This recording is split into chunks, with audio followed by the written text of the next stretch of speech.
name's Gabrielle. Welcome to FrumiousReads. So, today is the end of my first month of the 365, technically 366 book a day challenge that I'm doing for 2016. So now, time for the books that I read this week.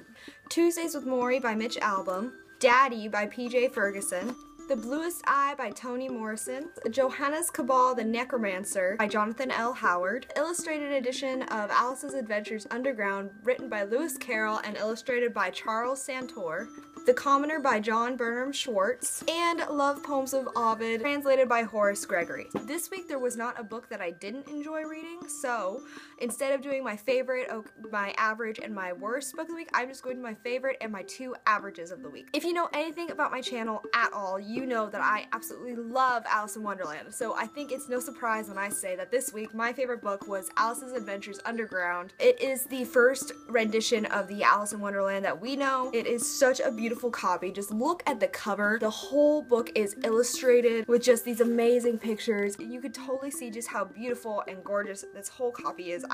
This is actually not my copy. It is my friend's, and I don't know if he's going to get it back. I'm not gonna lie. Like, he's given me some awesome books and I've always given them back, but this one is just so gorgeous. I cannot stand apart with it. And they didn't have my favorite characters in it either. It didn't have the Cheshire Cat, and it didn't have the Mad Hatter and his Mad Tea Party, so that's really the biggest difference. Otherwise, this book is amazing. I love Alice in Wonderland. I love all things related to Alice in Wonderland, so I think it's nobody's surprise when I say that book is my favorite. My two okay books of the week. The first one, this book was actually sent to me by an amazing person. He is the author PJ Ferguson. We got to talking over Goodreads. He graciously offered to send me two of his books, the first one of which is Daddy, that had so many twists and had elements of supernaturalism in it, really explored family ties and how people relate to each other. There were some characters I would have liked to see more. They were written very antagonistically towards the main character, and in this book it fits, but at the same time I would have loved to see more of what made them into that person. I would have loved to see more what made them so antagonistic, what made them so negative. I would have liked to explore their complexities in general, but I will say that this was PJ Ferguson's debut novel. The ending was perfect. I loved it. I loved reading it. I haven't read a crime-esque kind of novel in a while. I thought that this one was pretty good, so thank you PJ Ferguson for sending me this. I see you on my channel all the time. I just want to thank you. If you guys have not read it or heard of it, I will post a Goodreads link in the description below, so you guys should definitely check it out. The other okay book that I had this week was, and this one was actually a little bit more than okay. It was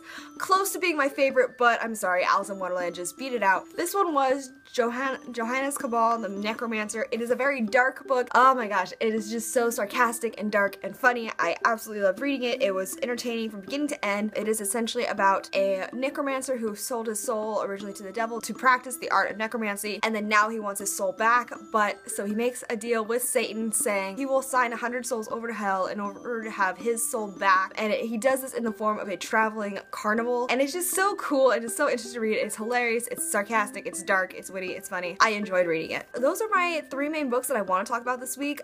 There will definitely be some separate reviews. I want to finish reading all of Mitch Albom's books so that I can have a separate book author discussion about him, the same way that I'm trying to have an author discussion about the Lunar Chronicles. I am almost finished with my Goodreads book challenge of the week for the group around the year in 52 books. My challenge for the week was read a book that takes place on a different continent, and that was The Commoner. I'm like this far from the ending, so I'm pretty close to finishing it. I would probably have the review up today. It's really good. It's very elegantly written, and I just genuinely enjoy it. It's now time to tell you guys my challenge for this week. This week, my challenge for the Around the Year in 52 Books group is pick a previously suggested challenge that did not make it onto this list. I went to the previously suggested challenge list, and the one that I am doing is the pick a book with a repeated word in the title. This one actually works out perfectly for me because I am buddy reading a book called In a Dark Dark Wood with Carrie the Storymaker. She is someone on Tumblr who I've been talking to for a while, and I am reading the book with her this week. This book is really cool and just really dark and mysterious, so I'm excited to talk about it for the next video. But that is my challenge for the week. If you guys haven't checked out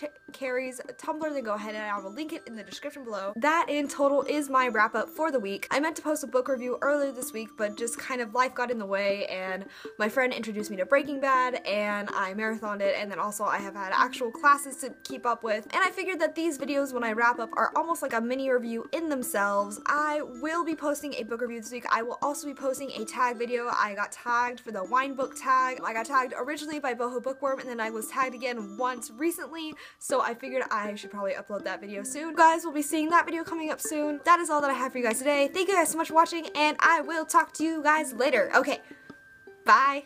So, my worst, oh my god, my worst book this week. I don't know what it is. I usually don't find bad books. I don't know if maybe because I'm reading so many more books now that I have a higher standard of books.